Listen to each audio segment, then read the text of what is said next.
Hi, I'm Zara.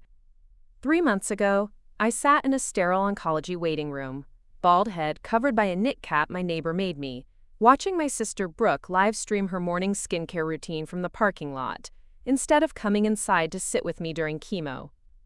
My parents were supposedly too busy with a property showing to drive the 40 minutes to OHSU. That day, I realized I was fighting cancer completely alone, while my family treated my diagnosis like an inconvenience to their perfectly curated lives. But last Tuesday, my phone buzzed with 17 missed calls and a flood of panicked texts. Suddenly, they all needed me desperately. What changed? Well, let me tell you about the surprise I left them in what they thought was my final will. Before we jump back in, tell us where you're tuning in from, and if this story touches you, make sure you're subscribed, because tomorrow, I've saved something extra special for you. The fluorescent lights in Dr. Rodriguez's office buzzed like angry wasps that October morning when she delivered the words that split my world in half. Stage 2 invasive ductal carcinoma, breast cancer. The kind that required immediate action, aggressive treatment, and what she gently called a strong support system. I remember staring at the pamphlets she slid across her desk. Glossy brochures featuring smiling women with designer scarves wrapped around their heads, surrounded by loving families who looked like they stepped out of a Hallmark commercial. I drove home to the Beaverton house, where I'd been staying since my graphic design contract ended, my hands shaking on the steering wheel as I practiced the words in my head. Mom, Dad, I have cancer. The house sat pristine in its manicured neighborhood, all cream siding and black shutters, the kind of place that screamed successful real estate family. Linda's Mercedes sat in the circular driveway next to Rick's BMW, and I could see the warm glow of their kitchen lights through the bay window. I found them exactly where I expected, huddled around Linda's laptop at the granite kitchen island, reviewing listings for their boutique agency, Hoffman Real Estate. Brooke perched on a bar stool nearby, ring light positioned perfectly as she filmed herself taste-testing some trendy new smoothie powder for her lifestyle blog. Her blonde hair cascaded in perfect waves over her shoulders, and she wore the kind of athleisure outfit that cost more than most people's rent. The conversation stopped when I walked in, my face probably pale as the oncology waiting room walls. Linda looked up with that practiced smile she reserved for difficult clients, the one that never quite reached her eyes. Rick barely glanced away from the screen where he was adjusting listing photos of a lakefront property in Lake Oswego. I stood there holding the pamphlets, the weight of the diagnosis sitting heavy in my chest like a stone I couldn't swallow.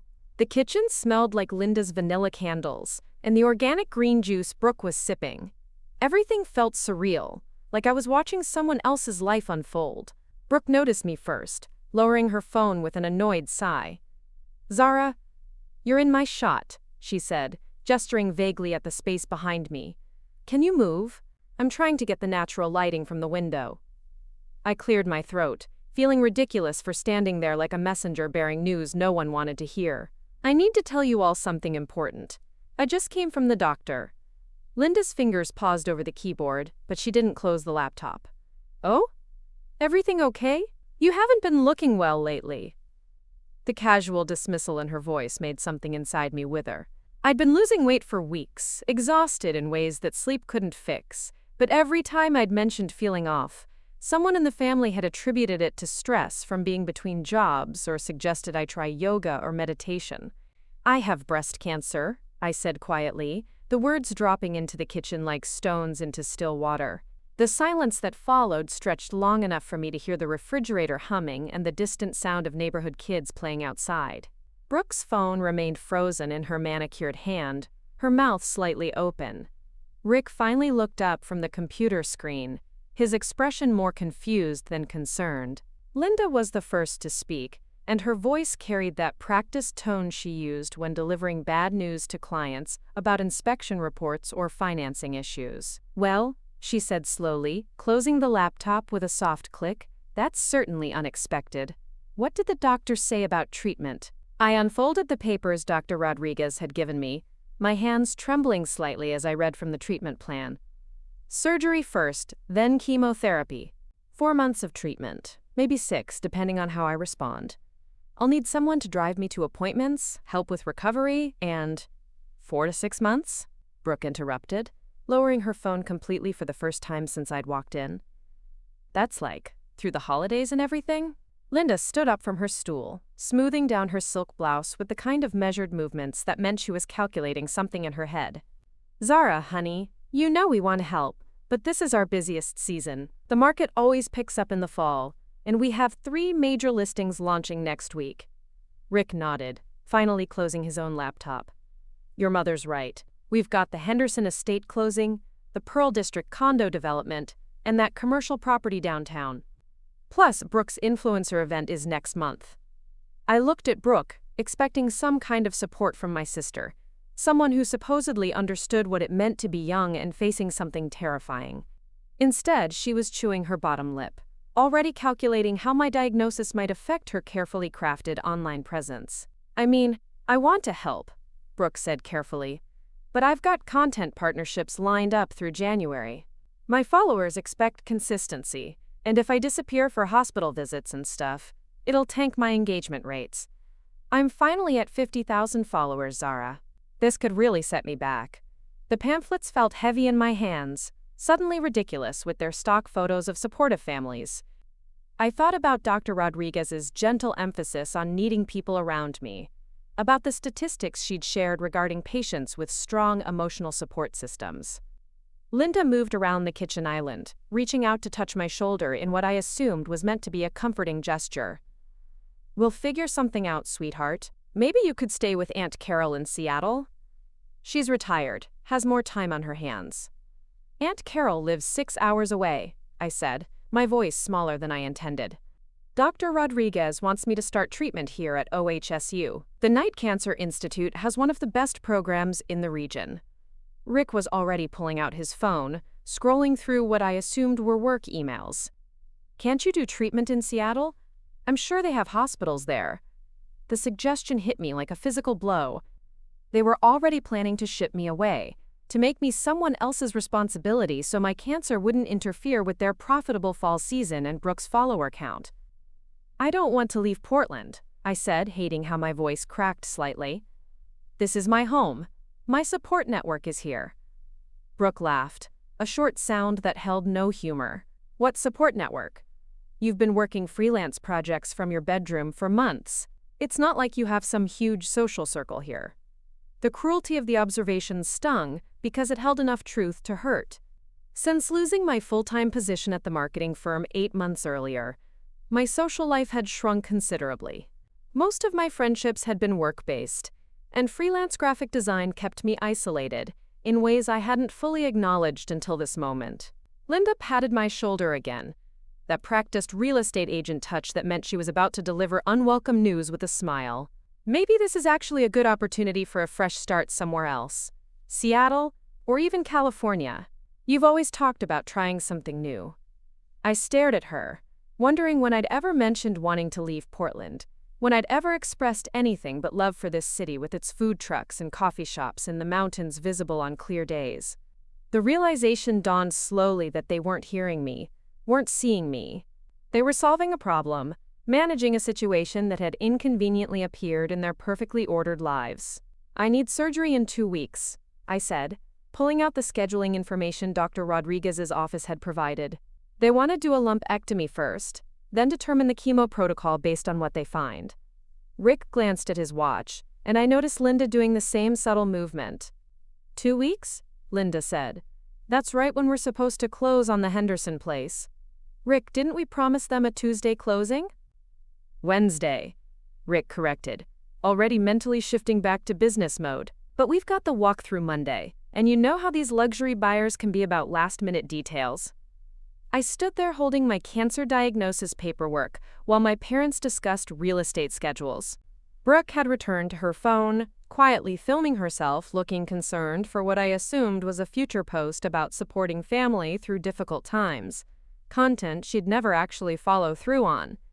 The kitchen suddenly felt enormous and suffocating at the same time. This beautiful space with its granite countertops and stainless steel appliances that would be featured in one of Linda's upcoming listings as the kind of heart of the home that brings families together. Except it wasn't bringing us together. It was highlighting exactly how far apart we'd always been. So what happens next? Linda asked, closing her laptop with finality. Do you need us to co-sign for medical loans or insurance paperwork? The practical question shouldn't have surprised me, but somehow I'd still been hoping for something more, some acknowledgement of the fear I was carrying, some recognition that their youngest daughter was facing the possibility of dying before she turned 30. I need someone to drive me home after surgery, I said quietly. The anesthesia makes it unsafe to drive myself, and I'll need help for a few days while I recover.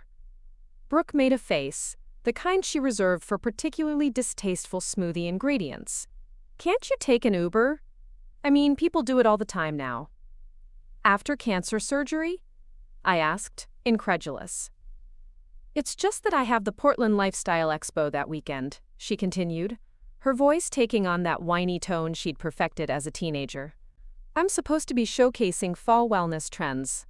If I miss it, all those brand partnerships I've been working on will go to other influencers. Rick was nodding along, his expression distant in the way that meant he was running calculations in his head. What about that friend of yours, Paige? She seems responsible. Preparing and narrating this story took us a lot of time, so if you are enjoying it, subscribe to our channel. It means a lot to us. Now back to the story. Paige Romano had been my closest friend since college, before she'd moved to Eugene for graduate school 2 years ago. We still texted regularly and video called every few weeks, but asking her to drive 2 hours to Portland for my surgery felt like an enormous request to make of someone who had her own life and responsibilities. I could ask her, I said slowly, but she lives in Eugene now, she has classes and work. Linda brightened as if this solved everything. Perfect, problem solved. You can recover here for a day or two, then you'll be fine on your own. The dismissal was so casual, so complete, that I felt something inside me shut down. Not anger, exactly, but a kind of protective numbness that settled over me like a heavy blanket. They'd made their position clear. My cancer was an inconvenience to be managed around their more important priorities. I gathered the pamphlets and paperwork, folding them carefully back into the manila envelope Dr. Rodriguez's office had provided. Okay, I said quietly. I'll figure it out. That's the spirit, Rick said, already reopening his laptop. You've always been independent. This is just another challenge to get through. Brooke was back to filming herself, speaking in the breathy, intimate tone she reserved for her most personal content. Sometimes life throws us curveballs that test our strength and resilience, she was saying to her phone camera. The important thing is to stay positive and remember that everything happens for a reason. I left the kitchen without saying goodbye, climbing the carpeted stairs to the guest bedroom I'd been occupying since my lease ended, and my freelance income became too unreliable to afford my own place. The room was decorated in neutral tones, beiges and creams that matched the rest of the house's magazine-perfect aesthetic. It felt like living in a hotel, beautiful but impersonal. I sat on the edge of the bed, still holding the envelope full of cancer treatment information, and looked around the space that had never really felt like home. My belongings were scattered across the dresser and nightstand, laptop and design books, and the few personal items I'd brought with me when I moved back in. It looked temporary because it was temporary, and now I understood exactly how temporary. That evening, I called Paige from my car in the hospital parking lot after my pre-surgery appointment. She answered on the second ring, her voice warm with the kind of genuine concern my family had failed to express. Zara, how are you holding up after today? I've been thinking about you since you texted about the diagnosis. Hearing actual worry in her voice made my throat tighten with emotions I'd been holding back all week. Not great, I admitted. The surgery is scheduled for next Friday and I'm trying to figure out logistics. What kind of logistics? Do you need me to come up? I can probably get coverage for my Friday classes. The immediate offer of help, made without hesitation or calculation, made me realize how starved I'd been for basic human kindness. I hate to ask, but yeah. I need someone to drive me home and maybe stay for a day or two while I recover. My family is too busy with work stuff. Paige was quiet for a moment, and I could hear her moving around what sounded like her kitchen. They're too busy? Zara, you have cancer. What could possibly be more important than that? The question was so obvious, so reasonable, that I almost laughed at the absurdity of trying to explain my family's priorities. Fall real estate market, I said flatly. Brooke's influencer commitments. The usual. Jesus, Paige breathed. Okay, yes, absolutely, I'll come up. I'll drive up Thursday night and stay through the weekend. Longer, if you need me to. The relief I felt was overwhelming, followed immediately by guilt for burdening someone who lived 2 hours away with responsibilities my own family had rejected. Are you sure? I know it's a lot to ask. Zara, Paige said firmly, you don't ask for help with anything, ever. If you're calling me about this, it means you really need it, and there's nowhere else I'd rather be. After we hung up, I sat in my car watching people walk in and out of the hospital's main entrance, each carrying their own invisible burdens of illness and worry and hope.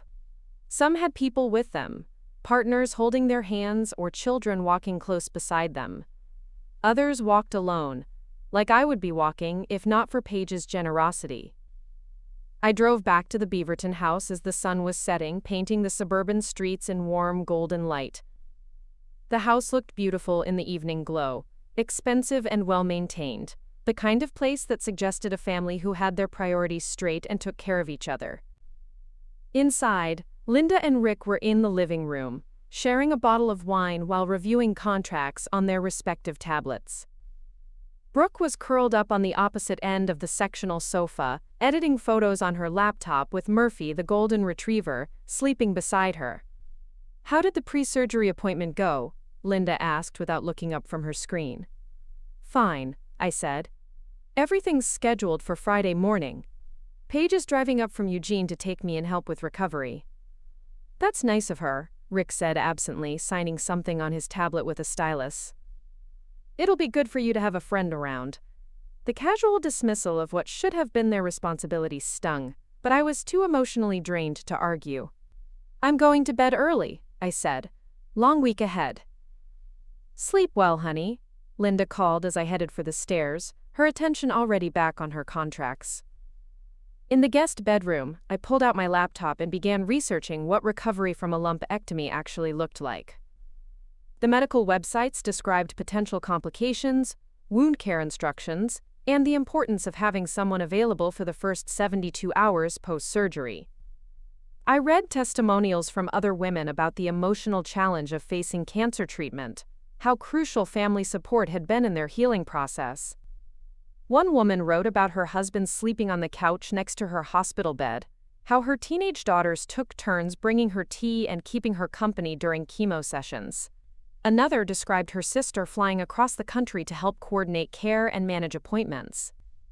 Their stories felt like glimpses into a different world, one where family members dropped everything to rally around a loved one facing a life-threatening illness. I closed the laptop and lay down fully clothed, too exhausted to change into pajamas. The house was quiet around me, just the familiar sounds of Linda and Rick's evening routine downstairs, and the distant hum of traffic on the main road. Tomorrow I would start the process of preparing for surgery alone, organizing my life around a medical crisis that my family viewed as a scheduling inconvenience. I would rely on the kindness of a friend who lived 2 hours away because the people who shared my DNA had made it clear that my cancer was less important than their real estate deals and social media engagement. But lying there in the dark, I realized something else was forming alongside the hurt and disappointment. A quiet kind of clarity was settling into place, a recognition that this abandonment was revealing something that had always been true but that I'd been too hopeful or too naive to acknowledge fully. I wasn't actually part of this family in any way that mattered. I was a guest in their house, a former member they'd grown tired of accommodating. And maybe it was time to start planning accordingly. The morning of my surgery arrived gray and drizzling, typical October weather in Portland. I woke up at 5:30, my stomach empty as required, and moved quietly through the house while my family slept. The kitchen felt different in the pre-dawn darkness, less like the heart of a home, and more like a showroom waiting for the next open house. I'd packed a small overnight bag the night before, following the hospital's instructions about what to bring and what to leave behind. No jewelry, no makeup, comfortable clothes for going home. The simplicity felt appropriate somehow, like I was shedding everything unnecessary for whatever came next. Paige had arrived Thursday evening as promised, driving through rush hour traffic from Eugene with a duffel bag and a cooler full of soup she'd made from scratch. She'd taken one look at my face when I answered the door and pulled me into a hug that lasted longer than any physical contact I'd had with my family since the diagnosis. "You ready for this?" she asked now, finding me sitting at the kitchen table with a cup of ice water, the last thing I was allowed to consume before surgery. "As ready as someone can be for having part of their body cut out," I said, attempting humor that fell flat in the quiet kitchen. Paige sat across from me, her dark hair pulled back in a messy bun, wearing the kind of comfortable clothes that suggested she'd prioritized my comfort over her appearance. It struck me how different this felt from the performative care I'd expected from my family, the kind that would have been documented and shared rather than simply given. We drove to OHSU in comfortable silence, the city gradually waking up around us as commuters began their Friday routines. The hospital sat on the hill overlooking Portland, its modern buildings rising above the fall foliage like something hopeful and sterile at the same time. The pre-surgical check-in process felt surreal, a series of forms and verification questions that reduced me to a medical case number and a set of risks to be managed. Paige sat beside me in the waiting area, reading a book but glancing up frequently to check my expression, ready to offer whatever support I might need. When they called my name, she squeezed my hand. "I'll be right here when you wake up," she promised, and I believed her in a way I hadn't believed anything my family had said in weeks. I woke up groggy and disoriented, my chest wrapped in bandages and my arms stiff from the lymph node biopsy. The recovery room smelled like antiseptic and that particular hospital air that seemed to exist nowhere else, recycled and cleaned until it felt artificial. Paige was indeed waiting, just as she'd promised, sitting in the uncomfortable vinyl chair beside my bed with her book closed in her lap. When she saw my eyes open, she smiled with genuine relief. "Hey there," she said softly. "How are you feeling?" "Like I got hit by a truck," I mumbled, my mouth dry from the anesthesia. "But alive." Dr. Rodriguez appeared a few minutes later, looking satisfied with whatever she'd found during surgery. "The procedure went well," she reported, pulling up a chair to sit at eye level with me. "We removed the tumor completely, and the margins look clean. We took 3 lymph nodes for testing, and we should have those results next week." The word clean felt like the most beautiful thing anyone had ever said to me. Not cured, not finished, but clean. A good start. "What happens next?" Paige asked, pulling out a small notebook where she'd been writing down medical information since we'd arrived. "Recovery for the next week, then we'll meet to discuss the pathology results and plan the chemotherapy protocol," Dr. Rodriguez explained. "You'll need to take it easy, avoid heavy lifting, and watch for signs of infection. Do you have someone who can help you at home?" I glanced at Paige, who nodded immediately. "I'm staying through the weekend, and I can come back if needed." Dr. Rodriguez looked between us, and I saw something in her expression shift slightly. "Just one support person? What about other family members?"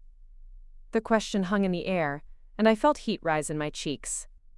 "They're busy with work," I said quietly, the explanation sounding even more pathetic spoken aloud in a hospital recovery room. Dr. Rodriguez's expression remained professionally neutral, but I caught the brief tightening around her eyes that suggested she'd heard similar stories before. "Well, make sure you don't try to do too much too soon. Your body needs time to heal." The ride back to the house felt longer than usual, every bump in the road sending sharp pains through my chest. Paige drove carefully, taking turns slowly and avoiding potholes with the kind of attention that spoke of genuine care. Linda's Mercedes was gone from the driveway when we pulled in, and I remembered her mentioning something about weekend showings in Lake Oswego. Rick's BMW sat alone in the garage, and I could hear the television from the living room as Paige helped me up the front steps. "Dad?" I called weakly as we entered the foyer. In here came his distracted response from the direction of the living room. I found him exactly where I'd expected, reclined in his leather chair with his laptop balanced on his knees and some financial news program playing on the wall-mounted television. He looked up when I entered, taking in my pale complexion and the way I was holding my arm close to my body. "How did it go?" he asked, his tone the same one he might have used to inquire about a dentist appointment. "Good," I said, too tired to elaborate. "Dr. Rodriguez says the margins were clean." "That's excellent news," Rick said, already turning his attention back to his laptop screen. "Very good. You should rest up." The dismissal was so casual that Paige actually stopped in the doorway, staring at my father with undisguised disbelief. I saw her start to say something, then catch herself, probably remembering that this wasn't her family drama to navigate. In the guest bedroom, Paige helped me settle into bed with extra pillows to support my arm and a glass of water within reach. She'd brought books and magazines, downloaded movies to her tablet, and stocked the room with snacks I might be able to tolerate as the anesthesia wore off. "Do you need anything else?" she asked, arranging the pain medication and antibiotics on the nightstand in clear view. "You've already done more than enough," I said, meaning it completely. "Thank you for being here." Paige sat on the edge of the bed, careful not to jostle me. "Can I ask you something? And you can tell me to mind my own business if you want." I nodded, knowing what was coming. "Is it always like this with them?" she asked quietly. "Because from the outside, it looks like they just don't care about you at all."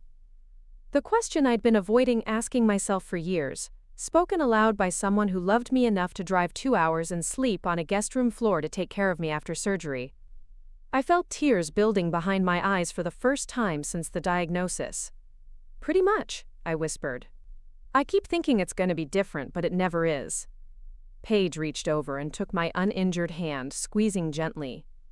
"That's not about you, you know? That's about them." Later that evening, Linda returned from her showings with Thai takeout and a distracted energy that filled the house like electrical charge. She knocked softly on my door before entering, carrying a container of pad Thai and wearing the satisfied expression that meant she'd had a successful day. "How are you feeling, sweetheart?" she asked, setting the food on my nightstand. "I brought your favorite." The gesture might have felt caring, if not for the way she was already checking her phone while she spoke, scrolling through what appeared to be client messages. "Better," I said. "Tired, but better." "Good, good," Linda murmured, still looking at her phone. "Listen, I hate to bother you with this, but we had 3 showings today, and I think we might have multiple offers coming in on the Henderson place. This could be the biggest sale of the year." I waited for her to connect this information to my recovery, to explain why she was sharing real estate news while I lay in bed recovering from cancer surgery. When she didn't continue, I realized she was waiting for some kind of response from me. "That's great, Mom," I said weakly. "The thing is," she continued, finally putting her phone down, "we might need to clear the house this weekend for a private showing. The buyers want to see it staged but lived in, you know? Like a real family home." The implication took a moment to register through my pain medication haze. "You want me to leave? This weekend? After surgery?" Linda's expression shifted to the practiced patience she used with difficult clients. "Not leave exactly. Maybe you could stay with Paige at a hotel for a night or 2? We'd cover the cost, of course. It's just that having medical equipment and prescription bottles visible might not send the right message to potential buyers." I stared at her, wondering if the anesthesia was affecting my comprehension. "Medical equipment? You mean my pain medication and antibiotics?" "And the recovery setup," she added, gesturing toward the extra pillows and water glass. "It just looks very clinical. These buyers are looking for a family home, not a medical facility." The request was so outrageous that I actually laughed, a short sound that sent sharp pain through my chest. "I had surgery 12 hours ago." "I know, honey, and I'm so proud of how brave you're being," Linda said, her voice taking on that syrupy tone she used to soften bad news. "It's just 1 night, maybe 2. You'll be more comfortable in a nice hotel anyway, with room service and everything." Paige appeared in the doorway, having clearly heard enough of the conversation to understand what was being asked. Her face was carefully controlled, but I could see the anger simmering beneath her professional demeanor. "Actually," Paige said evenly, "Zara needs to stay in bed and avoid unnecessary movement for at least 72 hours post-surgery. Her doctor was very clear about that. Linda turned toward Paige with the bright smile she reserved for people she needed to manage. Of course, you're absolutely right. I just thought a change of scenery might be nice for her. What she needs, Paige continued, her voice remaining calm but firm, is a quiet place to recover without being moved around for someone else's convenience. The tension in the room was thick enough to cut, and I realized I was watching two very different approaches to caring about me play out in real time. Linda's version involved managing me like a problem to be solved around her more important priorities. Paige's version involved protecting me from exactly that kind of treatment. Well, Linda said, her smile becoming strained, I suppose we can work something out. Maybe just tidy up the room a bit before the showing. After she left, Paige closed the door and sat back down beside my bed. I cannot believe she just asked you to leave the house while you're recovering from cancer surgery so she can show it to buyers. Welcome to my family, I said bitterly. Everything revolves around the business and Brooke's career. I'm just the inconvenient third wheel. This isn't normal, Zara, Paige said seriously. I know you've lived with this for so long that it probably feels normal, but it's not. Families don't treat each other like this. That weekend passed in a blur of medication and uncomfortable sleep, punctuated by Paige bringing me soup and helping me shower and change bandages. Linda disappeared both Saturday and Sunday for showings and client meetings. Rick spent most of his time in his home office, emerging occasionally to ask how I was feeling before returning to his computer. Brooke made one appearance, stopping by Sunday evening to film a brief video about supporting family during difficult times. She sat beside my bed looking perfectly put together, speaking to her phone camera about the importance of being there for loved ones facing health challenges. Sometimes the most powerful thing you can do is just show up, she said to her followers, her voice warm with manufactured sincerity. Even when it's hard, even when you're scared, love means being present. After she finished filming, she immediately checked the footage, re-recording twice to get the lighting better. She never actually asked how I was feeling or if I needed anything. The entire visit lasted less than 20 minutes, just long enough to create content that would reinforce her image as a caring, family-oriented person. Monday morning brought Paige's departure back to Eugene and my first full day alone in the house, while recovering from surgery. Linda left early for a breakfast meeting with clients, and Rick disappeared into his office with his coffee and laptop, leaving me to navigate pain medication schedules and bandage changes by myself. The silence felt different than it had before surgery. Heavier somehow, like it was revealing something that had always been true but that I'd been too busy hoping for change to notice. I was alone in this house in all the ways that mattered, and I was alone in my cancer treatment in all the ways that mattered. By Tuesday, I felt strong enough to sit at my laptop for short periods, and I began researching what the next phase of treatment would look like.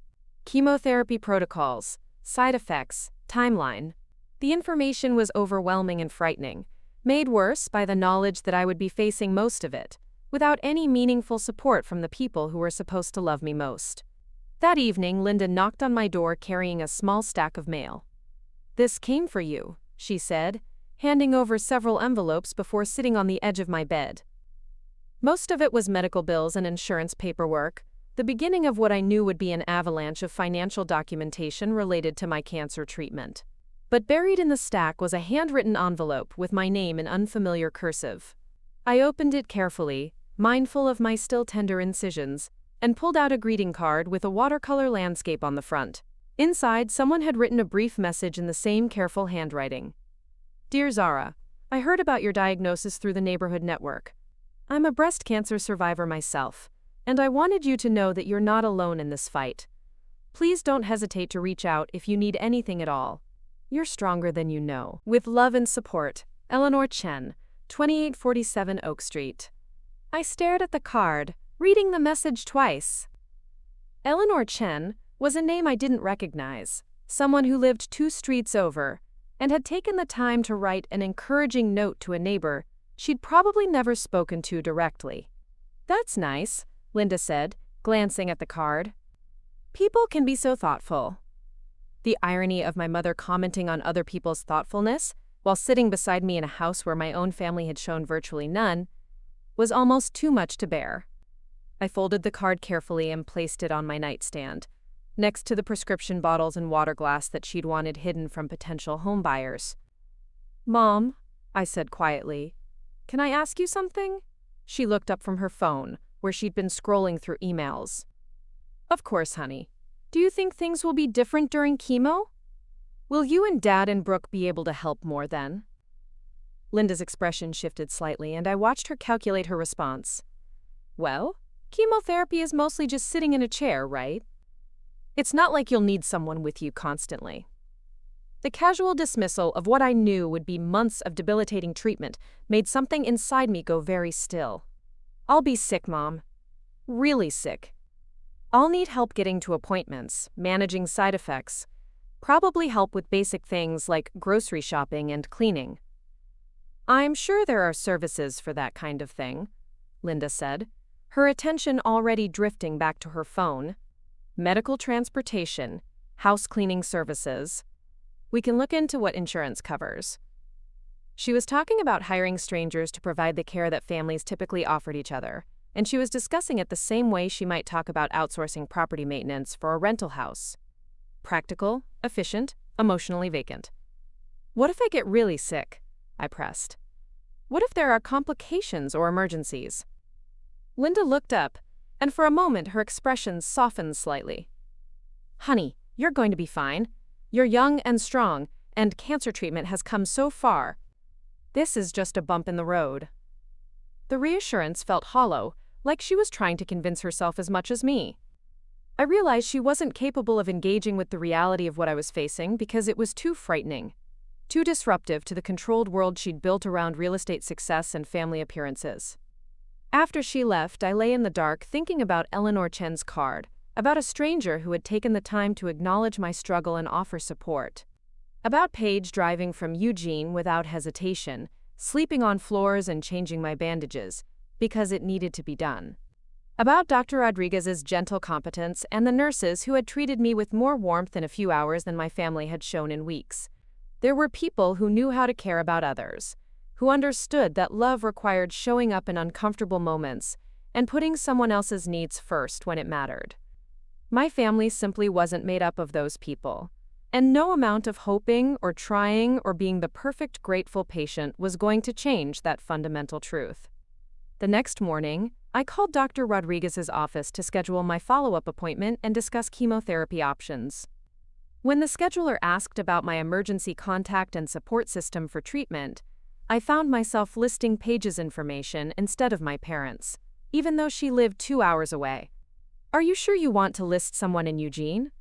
the scheduler asked kindly. "We usually recommend having someone local who can get here quickly if needed." I looked around the guest bedroom where I'd been recovering alone, at the medical bills stacking up on my nightstand, at the card from Eleanor Chen that represented more genuine concern than I'd received from my own family. "She's the most reliable person I know," I said finally, and it was absolutely true. After I hung up, I opened my laptop and began researching something I'd been avoiding thinking about. Apartments in Portland that I could afford on a reduced income while going through chemotherapy. It was time to stop pretending that staying in this house was helping my recovery, or my emotional well-being. By the end of the week, I had scheduled 3 apartment viewings and begun the process of applying for medical leave assistance through the state. I was planning my exit from a family that had already exited from me, and for the first time since my diagnosis, I felt something that resembled hope. 2 weeks after surgery, I found myself sitting in Dr. Rodriguez's office again, this time with pathology results that would determine the next 6 months of my life. The lymph nodes had come back clear, which was good news, but the tumor's characteristics meant I would need 4 rounds of chemotherapy followed by radiation therapy. "The protocol is aggressive but effective," Dr. Rodriguez explained, sliding a treatment calendar across her desk. "We'll start next week if you're ready. Each infusion takes about 4 hours, and you'll come in every 3 weeks." I studied the calendar, noting the dates marked in blue ink that would soon become the rhythm of my existence. Each appointment fell on a Tuesday, which I realized would conflict with Linda's weekly real estate team meetings and Brooke's content creation schedule.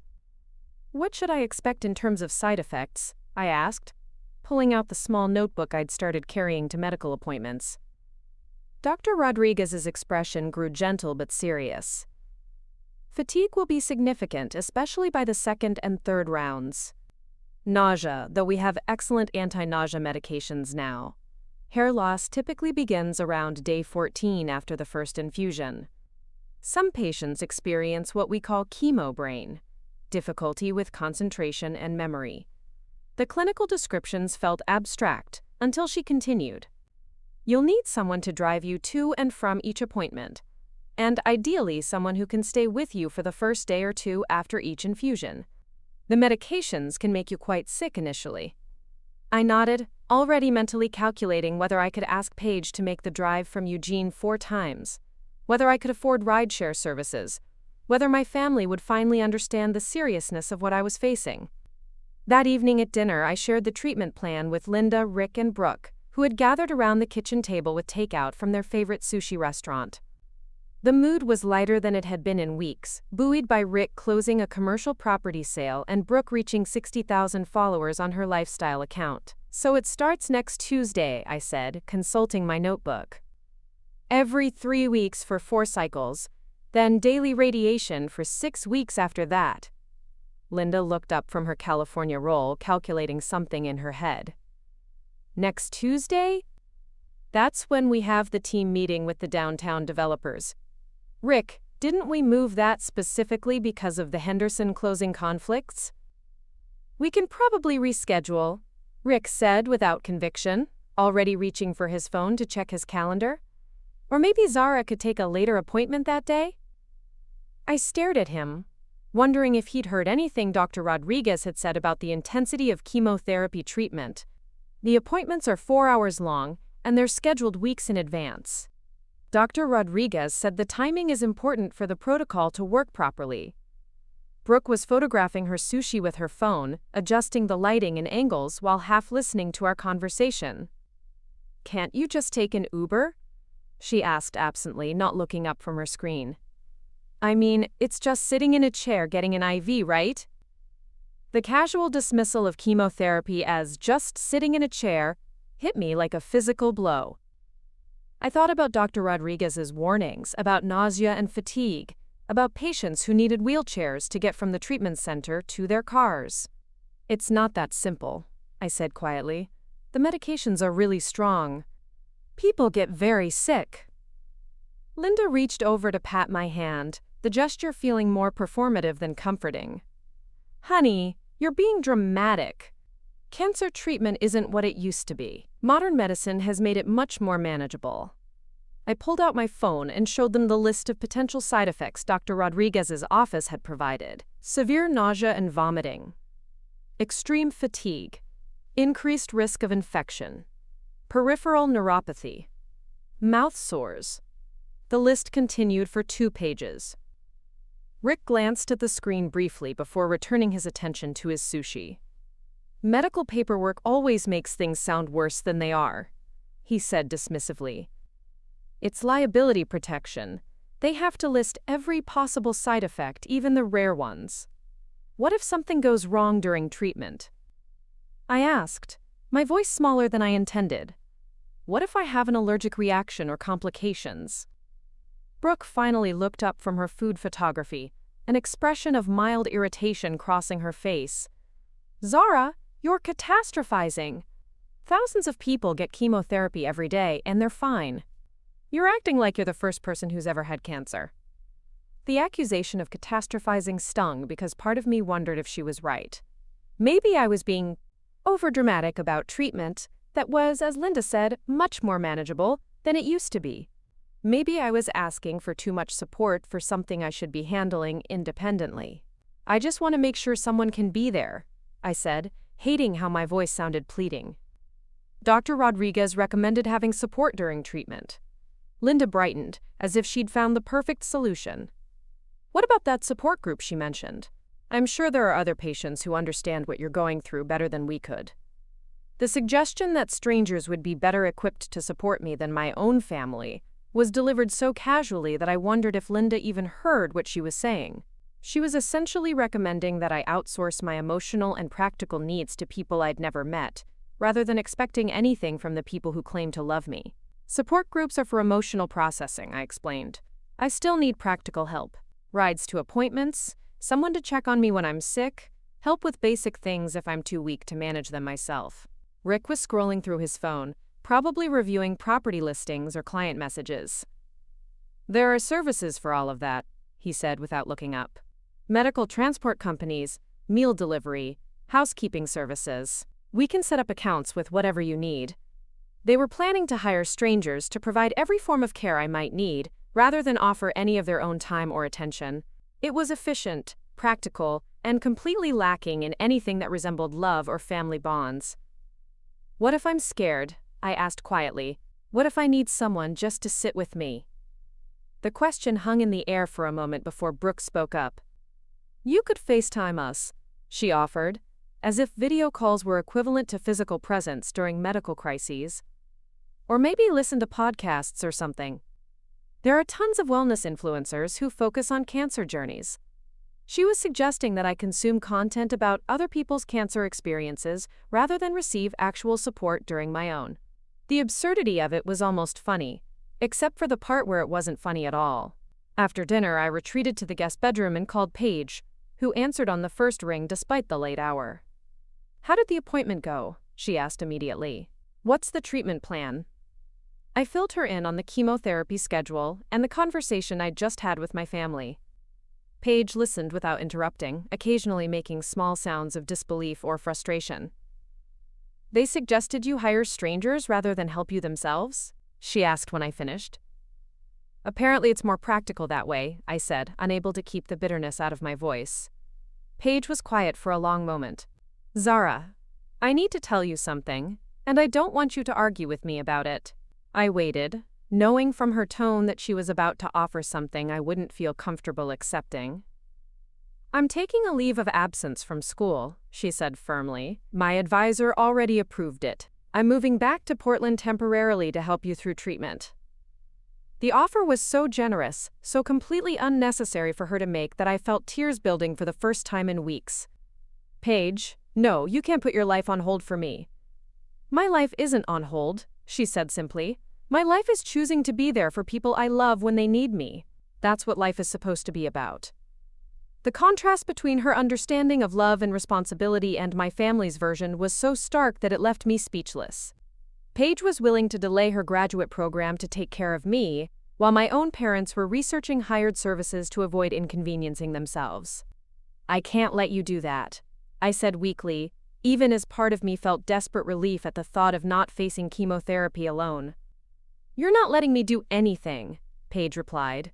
I'm choosing to do it. There's a difference. After we hung up, I sat in the dark guest bedroom, thinking about the difference between chosen support and obligated support.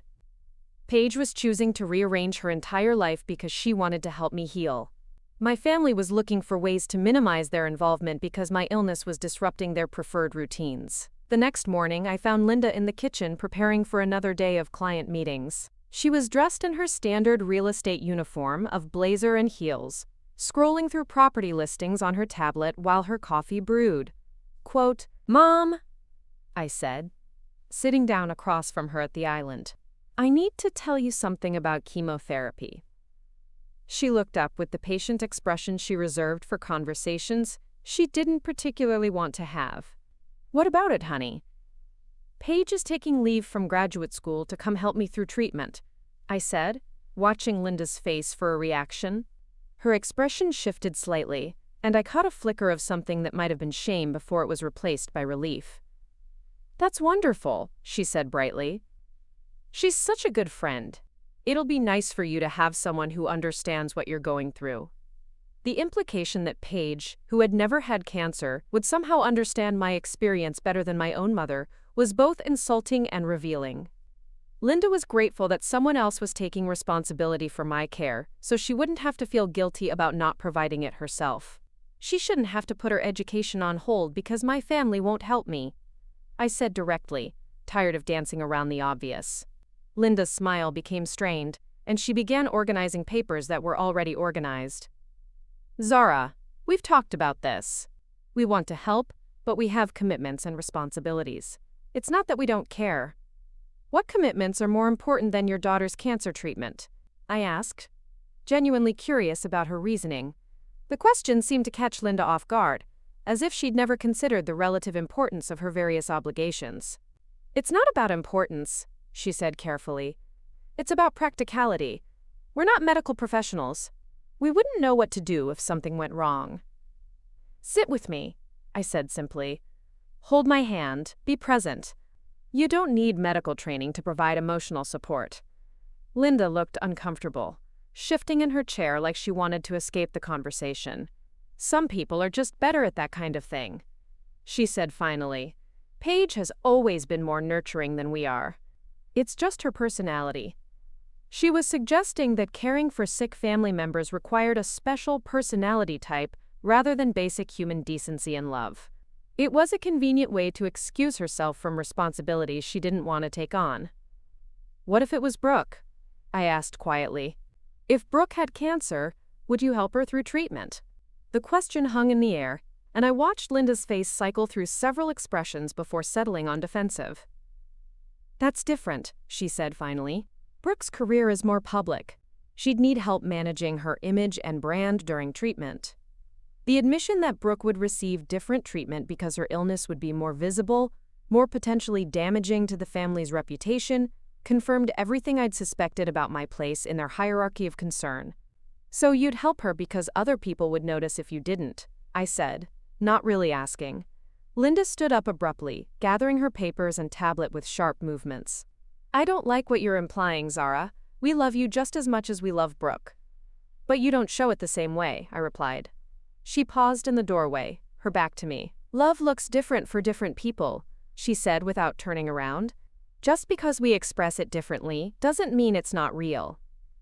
After she left, I sat alone in the kitchen thinking about love that couldn't be bothered to show up when it mattered most. Love that expressed itself through hired services and video calls, rather than physical presence and emotional availability. Love that was so fragile it couldn't withstand the inconvenience of illness or the disruption of established routines. That afternoon, Paige called to update me on her plans. She'd found a subletter for her Eugene apartment and arranged to stay in Portland through my entire treatment schedule. She'd even researched the best neighborhoods for easy access to OHSU and found a small furnished rental near Southeast Division. You don't have to stay that close, I protested, even as I felt grateful beyond words that she was willing to. Yes, I do, Paige said matter-of-factly. I want to be able to get to you quickly if you need anything. Plus, I've always loved that neighborhood. While Paige was planning her temporary move to provide care I desperately needed, my family was planning ways to minimize their involvement in my treatment. The contrast felt surreal, like I was living in two different realities simultaneously. That evening, Brooke knocked on my bedroom door carrying her laptop and ring light.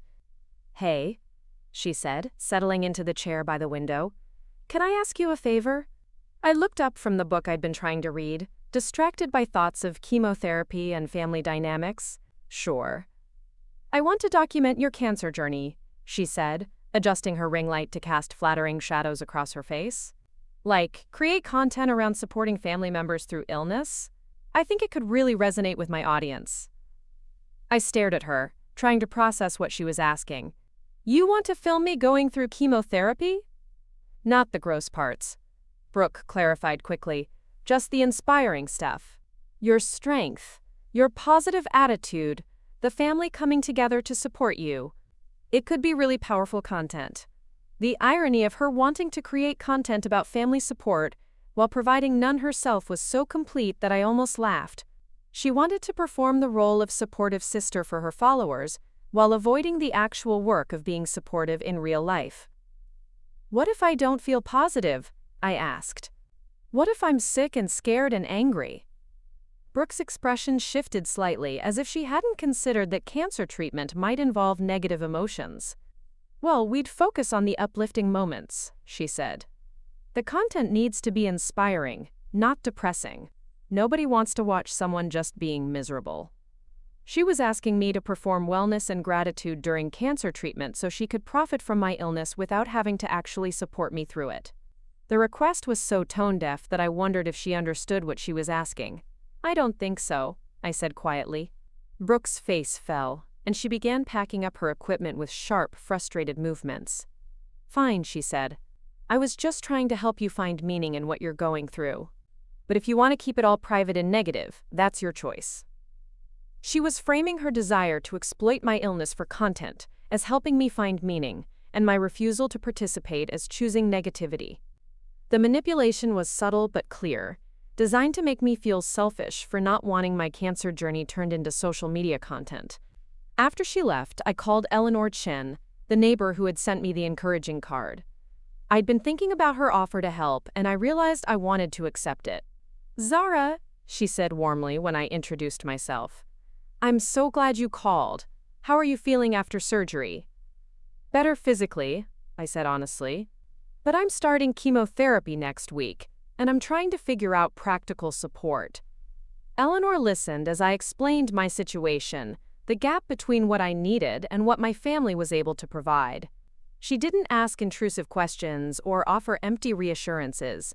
She just listened with the kind of attention that felt like care itself. "I'd be happy to drive you to appointments," she offered immediately. "I'm retired, and my own treatment was 10 years ago, so I understand the process. Would that be helpful?" The generosity of a virtual stranger offering practical support that my own family had refused made my throat tight with gratitude. "Are you sure? It's a big commitment." "Honey," Eleanor said gently, "cancer is a community disease. It takes a village to get through it properly. Your family might not understand that yet, but some of us do." That night, I lay in bed thinking about Eleanor's phrase. Cancer is a community disease. It requires support and care, and showing up in ways that go beyond individual capacity. My family had chosen to treat my illness as my individual problem to solve, while strangers like Eleanor and Paige understood that healing happens in relationship with others. I was beginning to realize that the family I needed didn't have to be the family I was born into. I could build a support system from people who understood what love actually looked like in action, rather than continuing to hope that my biological family would suddenly develop the capacity for genuine care. The next morning, I started making a list of practical arrangements for chemotherapy. Eleanor for transportation, Paige for daily support and advocacy. A meal delivery service that Paige and I would split the cost of.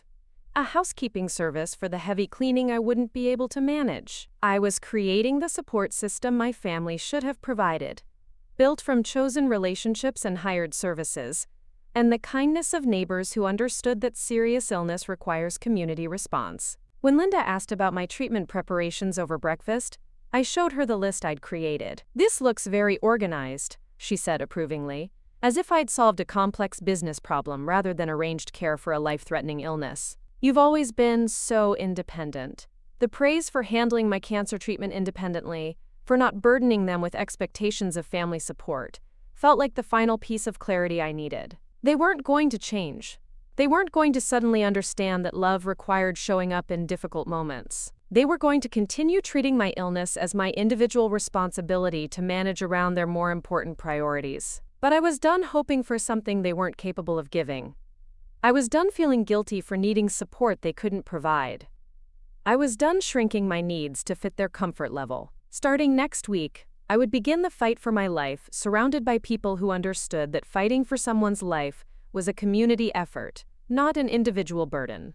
And if my biological family couldn't be part of that community, then I would build a different kind of family from people who knew how to love in action, rather than just in words. My first chemotherapy infusion fell on a crisp Tuesday morning in November, the kind of day that made Portland's autumn feel like a promise of renewal rather than an ending. Eleanor arrived at 7:30 sharp, carrying a thermal bag filled with ginger tea and crackers, wearing the practical clothes of someone who understood that medical appointments were marathons, not sprints. "Ready for this?" she asked gently as we settled into her Honda Civic, which she'd equipped with extra pillows and a small cooler of ice chips. "As ready as someone can be for voluntary poisoning," I said, attempting humor that felt hollow in the morning light. Eleanor laughed. a sound that held genuine warmth rather than awkwardness. That's exactly what it is, but sometimes poison is medicine, and medicine is hope. The Night Cancer Institute buzzed with quiet activity when we arrived, patients and families moving through the space with the purposeful calm of people navigating difficult but necessary journeys. I checked in at the reception desk, noting how the staff spoke in gentle tones and made sustained eye contact, as if they understood that everyone in this building was carrying invisible burdens. The infusion center looked nothing like the sterile hospital rooms I'd imagined. Large windows overlooked the city, and each reclining chair had its own television and small table for personal items. Patients settled into their spaces like travelers preparing for long flights, arranging books and phones and comfort items within easy reach. Eleanor helped me get comfortable in chair number 12, adjusting the blankets and setting up my water bottle and snacks. Around us, other patients read magazines or dozed, while IV bags dripped life-saving toxins into their bloodstreams. Some had visitors, spouses, or adult children who sat nearby working on laptops or knitting, or simply being present. Others, like the elderly man 2 chairs over, appeared to be navigating treatment alone. "First time?" asked the woman in the chair beside me, an elegant woman probably in her 60s, with a colorful scarf wrapped around her head. "Is it that obvious?" I replied, feeling suddenly conscious of my anxiety. She smiled with the kind of warmth that suggested hard-earned wisdom. "We all have that deer-in-headlights look the first time. I'm Margaret. This is number 8 for me. Zara, and this is Eleanor, my neighbor who volunteered to be my ride." Margaret nodded approvingly at Eleanor. "Good neighbors are better than distant family sometimes." My sister lives 10 miles away and has made it to exactly 1 appointment in 4 months. Too busy with her book club and yoga classes. The casual mention of family members who prioritized social activities over cancer support made my chest tighten with recognition. "What do you do when you need help between treatments?" "Built myself a different kind of family," Margaret said matter-of-factly. "My treatment buddy Carol and I take turns driving each other. My neighbor Jim does my grocery shopping. The woman who cuts my hair comes to my house now. You learn to accept help from unexpected places and stop waiting for it from the expected ones." Eleanor squeezed my hand as the nurse approached with my IV setup. "That's exactly right. Family is who shows up, not who shares your DNA." The infusion process began with pre-medications designed to prevent allergic reactions and nausea, followed by the chemotherapy drugs themselves. I watched the clear liquid drip through the IV line into my arm, marveling at how something so innocuous-looking could be powerful enough to kill cancer cells and temporarily destroy my immune system. My phone buzzed with a text from Linda. "Hope your appointment goes well today. We're showing the Henderson house this afternoon. Fingers crossed for good news on both fronts." The message, which equated my chemotherapy session with a real estate showing, crystallized something I'd been trying to avoid acknowledging. My cancer treatment was just another item on my family's mental to-do list, competing for attention with property sales and social media metrics. Eleanor noticed my expression after I read the text. "Everything okay?" "My mom," I said quietly. "She's comparing my chemo to a house showing." Margaret leaned over slightly, having overheard. "Some people can't handle the reality of serious illness. It threatens their sense of control, so they minimize it or treat it like any other routine appointment." "But I'm their daughter," I said, the words coming out smaller than I intended. "Yes," Eleanor said gently, "and they love you the best way they know how. But that doesn't mean their way is enough for what you need right now." Halfway through the infusion, Brooke's latest Instagram story appeared on my phone.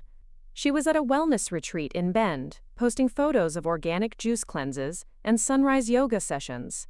Her caption read, "Sending healing energy to everyone fighting their battles today. Sometimes the best way to support others is to fill your own cup first." The performative wellness speak, posted while I sat receiving actual medicine for an actual battle, felt like a slap. She was sending healing energy instead of showing up, filling her own cup instead of helping me when mine was empty. Eleanor noticed me scrolling and gently touched my arm. "Social media during chemo isn't usually good for the soul," she observed.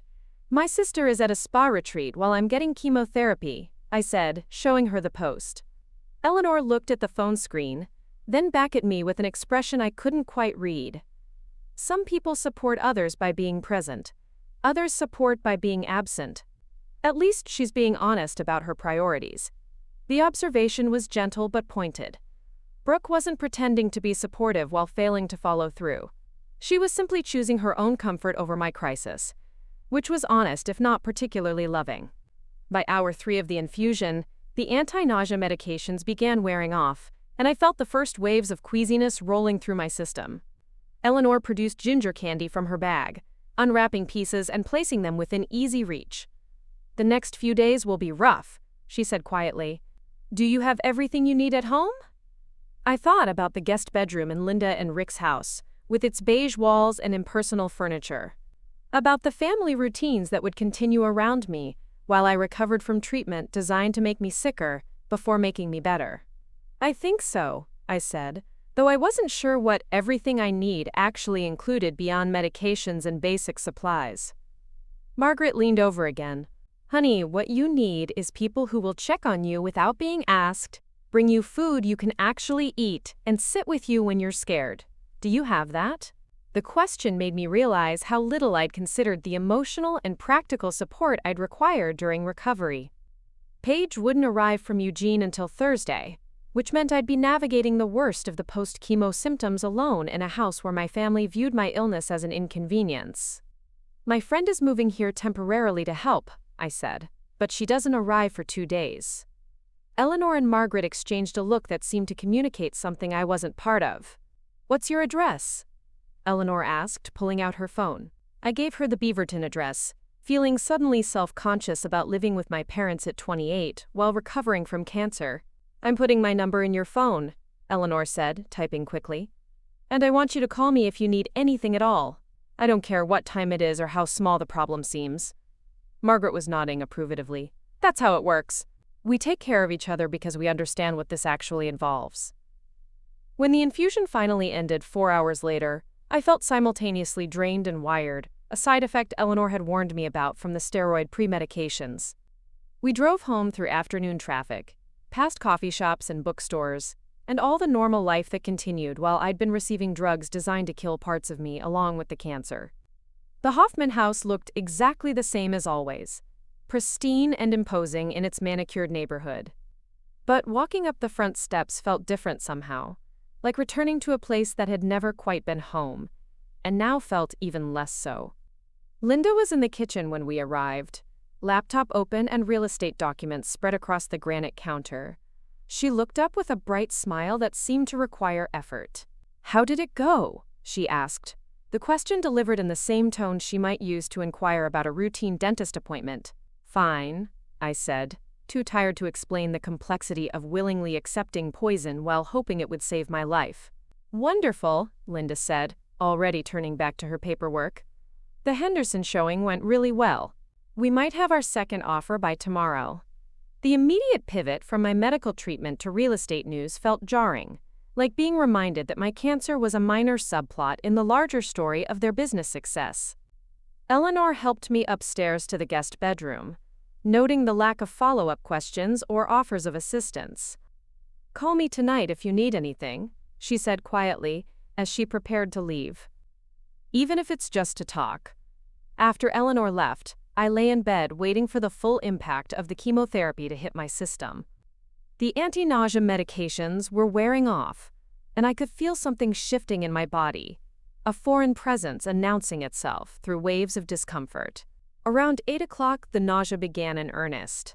Not the gentle queasiness of stomach flu, but something deeper and more persistent, like my body was rejecting itself from the inside out. I made it to the guest bathroom just in time, retching until my throat burned and my ribs ached. Linda appeared in the doorway as I sat on the bathroom floor, pale and shaking. "Oh, honey," she said, her voice carrying genuine concern for the first time in weeks. "You look terrible." "I feel terrible," I managed, leaning against the cool tile wall. "Can I get you anything?" she asked, hovering in the doorway like she wanted to help but wasn't sure how. "Just water," I said. And maybe some crackers if we have any. Linda returned with a glass of water and a sleeve of saltines, setting them on the bathroom counter before retreating to what she probably considered a safe distance. "Is this normal?" she asked. "Should we call the doctor?" "Eleanor said it's normal for the first night," I said, sipping water carefully. "It should get better over the next few days." Linda nodded, looking relieved that my crisis fell within expected parameters. "Well, try to get some rest. Tomorrow's going to be busy with showings." The casual mention of her schedule while I sat on a bathroom floor recovering from chemotherapy felt like a perfect encapsulation of our family dynamic. My medical crisis was acknowledged and minimally addressed, but it remained secondary to business obligations. Over the next 2 days, the side effects intensified. Food tasted like metal. Smells that had never bothered me became overwhelming. My energy disappeared so completely that showering required strategic planning and recovery time. Eleanor called every few hours to check on me, offering practical suggestions for managing symptoms and emotional support that felt more substantial than anything my family provided.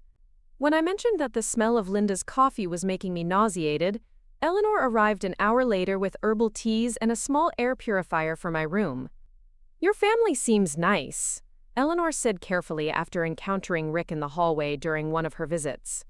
"They are nice," I agreed. "They're just not equipped for this kind of thing." Eleanor settled into the chair beside my bed, her expression thoughtful. "Can I tell you something I learned during my own treatment?" I nodded, grateful for any wisdom that might help me navigate the surreal experience of being seriously ill in a house where my illness was treated as a temporary inconvenience. "Some people are crisis people, and some people aren't," Eleanor said gently. "Crisis people show up when things get hard. They rearrange their lives. They sit in uncomfortable hospital chairs. They hold your hair back when you're sick. Non-crisis people maintain normal life and hope everything works out fine." The distinction felt immediately useful, like being given language for something I'd sensed but couldn't articulate. My family definitely aren't crisis people. "And that's not necessarily a character flaw," Eleanor continued. "But it means you need to find your crisis people elsewhere. And you need to stop expecting non-crisis people to become crisis people just because you need them to." The observation was both liberating and heartbreaking. Liberating because it meant I could stop hoping for support my family couldn't provide. Heartbreaking because it confirmed that I was facing the biggest crisis of my life without the people who were supposed to love me most. Paige arrived Thursday evening as promised, taking one look at my pale complexion and setting up camp in the guest room like she was prepared for siege warfare. She'd brought homemade soup, electrolyte drinks, and a small pharmacy of comfort items she'd researched for chemotherapy recovery. "How bad has it been?" she asked, unpacking supplies with the efficiency of someone who had thoroughly prepared for this moment. "Bad," I admitted. "But Eleanor has been amazing. She's been here more than my actual family." Paige's expression tightened slightly. "Where have they been?" I gestured toward the door, beyond which we could hear Linda on a conference call about marketing strategies and Rick watching financial news in the living room. "Here, but not really here. If that makes sense." "Perfect sense," Paige said grimly. "Some people think physical proximity equals emotional support." That evening, Linda knocked on the guest room door carrying a folder of paperwork. "Sorry to bother you while you're not feeling well," she said, settling into the chair Eleanor had vacated earlier. "But I need you to look at these medical bills." I opened the folder to find a stack of invoices from various providers involved in my cancer treatment. Surgery costs, pathology fees, oncology consultations. The numbers were staggering, even with insurance coverage. "This is more than we expected," Linda said, her voice carrying the tone she used when delivering unwelcome financial news to clients. "We're going to need to set up payment plans for most of these." I stared at the bills, trying to process the financial reality of cancer treatment while still feeling nauseated from chemotherapy. "I can apply for financial assistance programs," I offered weakly. "That would be helpful," Linda agreed. "Also, I've been thinking about your living situation." I looked up from the bills, sensing another difficult conversation approaching. "With treatment lasting several more months, it might make sense for you to find your own place," Linda continued. Something smaller and more manageable, maybe closer to the hospital for convenience. The suggestion that I move out during cancer treatment, delivered while I was still recovering from my first round of chemotherapy, felt like the ultimate confirmation of my status in this family. I was being asked to manage my own financial hardship and housing needs while undergoing treatment for a potentially fatal illness. "You want me to apartment hunt while getting chemotherapy?" I asked, my voice smaller than I intended. "Not immediately," Linda clarified, as if the timing was the problem rather than the fundamental request. "But maybe start thinking about it for after the holidays." Paige, who had been quietly organizing my medications, spoke up from across the room. "She just started treatment. Isn't it a little early to be discussing moving arrangements?" Linda's smile became strained in the way it always did when outsiders questioned family decisions. "We just want Zara to feel independent and empowered during her recovery. Sometimes having your own space can be really healing." The euphemistic language around independence and empowerment barely disguised what was actually happening. I was being evicted from the family home because my illness was inconvenient and expensive, but it was being framed as an opportunity for personal growth. After Linda left, Paige sat on the edge of my bed with an expression I couldn't quite read. "Are they seriously asking you to move out while you're getting cancer treatment?" "They're encouraging me to consider independent living arrangements," I said, using Linda's language and feeling ridiculous. "That's the same thing," Paige said flatly. "They want you gone because taking care of you is interfering with their normal routine." The blunt assessment of my family's motivations was painful but accurate. They weren't equipped to handle the disruption that serious illness brings to household dynamics. And rather than adapt their expectations, they were asking me to remove myself from the equation. "Maybe they're right," I said quietly. "Maybe I would be better off somewhere else." Paige studied my face carefully. "Do you actually think that? Or are you just trying to make their rejection feel like your choice?" The question cut straight to the heart of something I'd been avoiding.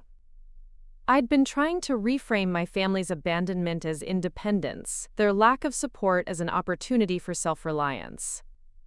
But underneath all the positive reframing was the simple truth that the people who were supposed to love me most had made it clear that caring for me was a burden they didn't want to carry. "I don't know," I admitted.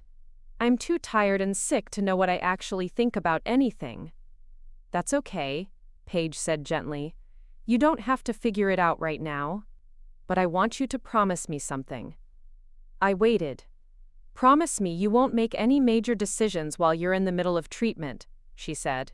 "Your brain is dealing with chemotherapy drugs and stress and everything else.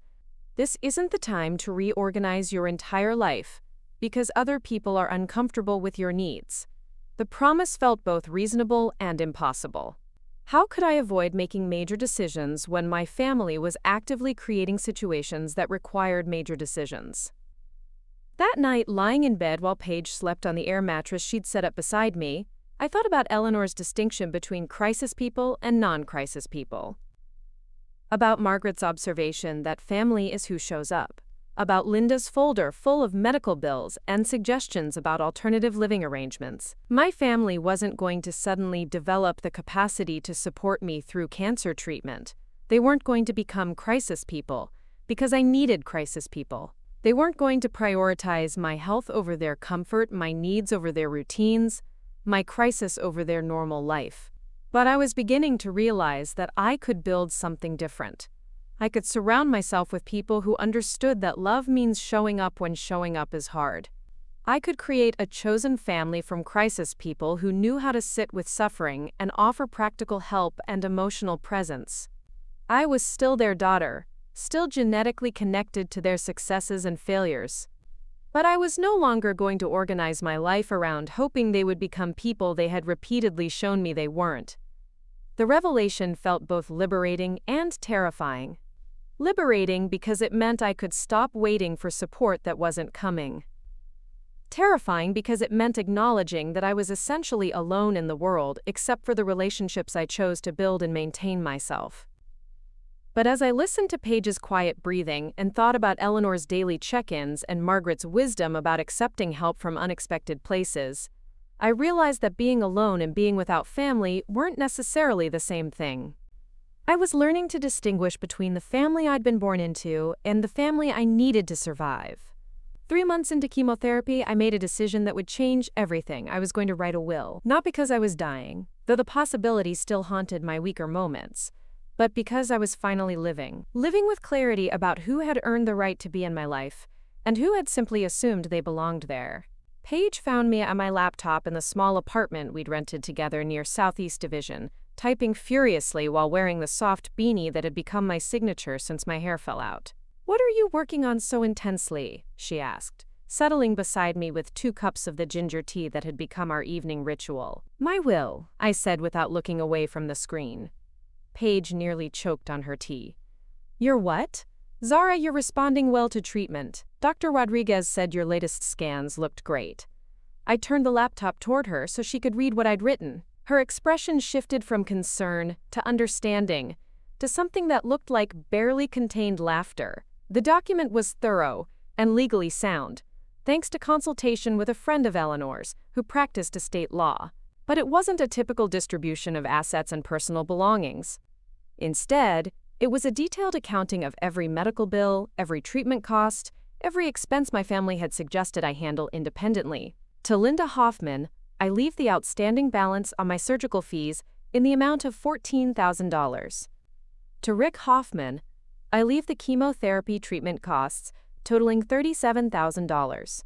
To Brooke Hoffman, I leave the radiation therapy expenses estimated at $22,000, plus the cost of genetic testing and ongoing monitoring. The will continued for several pages, itemizing every aspect of cancer treatment they had encouraged me to manage through payment plans and financial assistance programs, rather than offering any meaningful support. "You're leaving them your medical debt," Paige said slowly, a grin spreading across her face.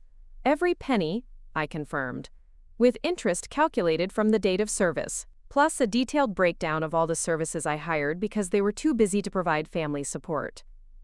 The idea had crystallized during my final chemotherapy session the previous week, when Linda had called during my infusion to ask if I could postpone my appointment because they needed the guest room available for staging photos. I'd been sitting in chair number 12 with an IV in my arm, too weak to argue, while she explained that potential buyers found it difficult to envision themselves in spaces that looked like medical facilities. Margaret had overheard the conversation and made an observation that shifted everything into focus.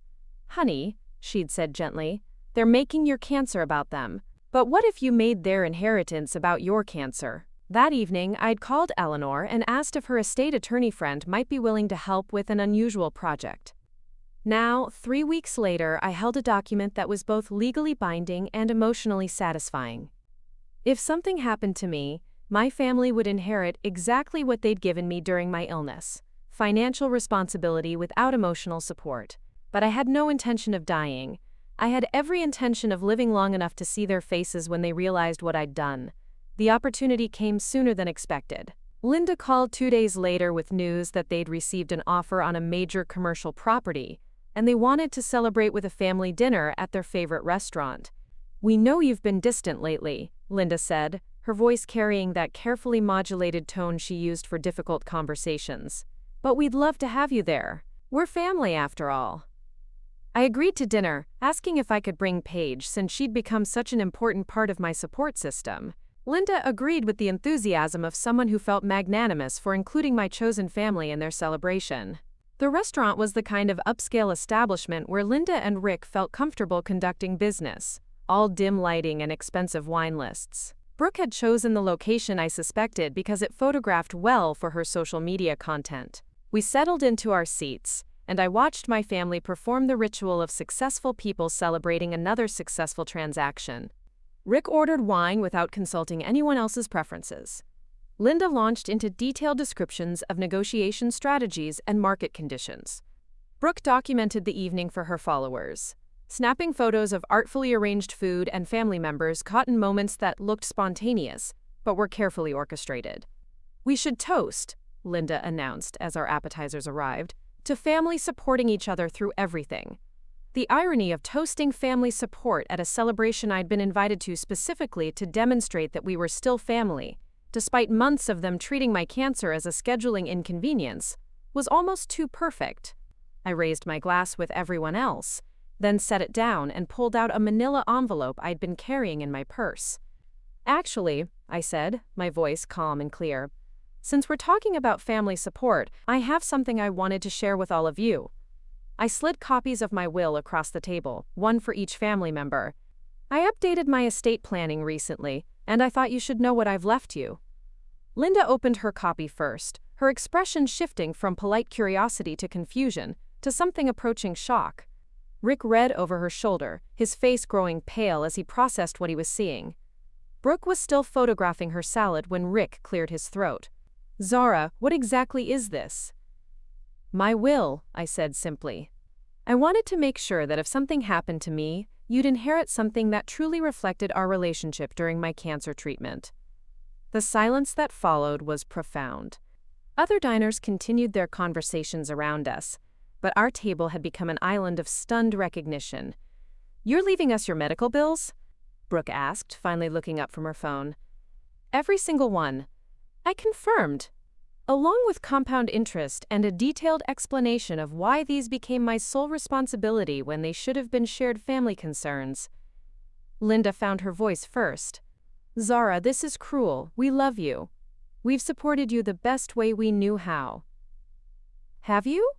I asked quietly.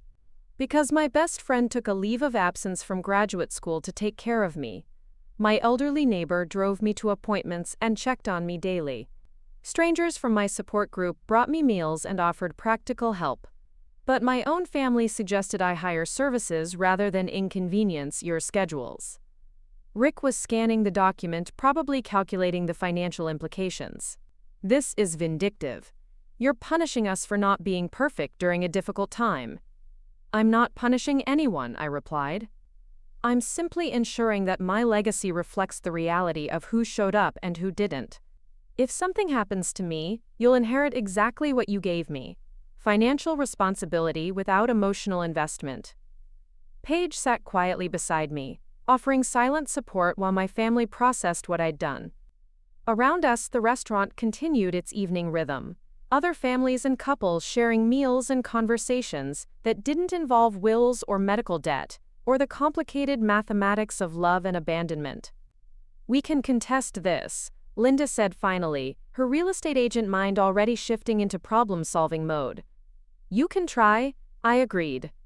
But Eleanor's attorney friend was very thorough. "The will is legally sound, and I've documented everything extensively. Plus, I don't actually plan to die anytime soon, so this is more of a long-term educational tool than an immediate concern." The revelation that I'd essentially pranked them with my own mortality seemed to shift something in the family dynamic. Brooke started laughing first, a sound that held more admiration than anger. "You got us," she said, shaking her head. "You actually got us?" Linda and Rick exchanged glances, and I saw something pass between them that looked like recognition. Not necessarily remorse, but acknowledgement. "What do you want from us?" Linda asked quietly. It was the first time in months that anyone in my family had asked what I needed instead of telling me what they could provide. "Nothing," I said honestly. "I don't want anything from you anymore. I've learned to build support systems from people who understand what support actually means." The conversation shifted after that, becoming something more honest than we'd managed in years. Not reconciliation exactly, but recognition. They weren't going to become crisis people, and I wasn't going to keep hoping they would. But maybe we could find a way to be family that didn't require me to minimize my needs, or them to pretend they were meeting needs they couldn't meet. 6 months later, I completed my final radiation treatment surrounded by Eleanor, Paige, Margaret, and 3 other friends from my support group. We celebrated at a small cafe near the hospital, sharing stories about treatment victories and planning futures that felt genuinely possible. My family wasn't there, and I didn't miss them. Not because I didn't love them, but because I'd learned that love looks different for different people, and some kinds of love are best appreciated from a distance. The will remains unchanged in my files, a reminder that family is what you make it, inheritance is what you choose to leave behind, and sometimes the most radical thing you can do is stop waiting for people to become who you need them to be. Up next, you've got 2 more standout stories right on your screen. If this one hit the mark, you won't want to pass these up. Just click and check them out.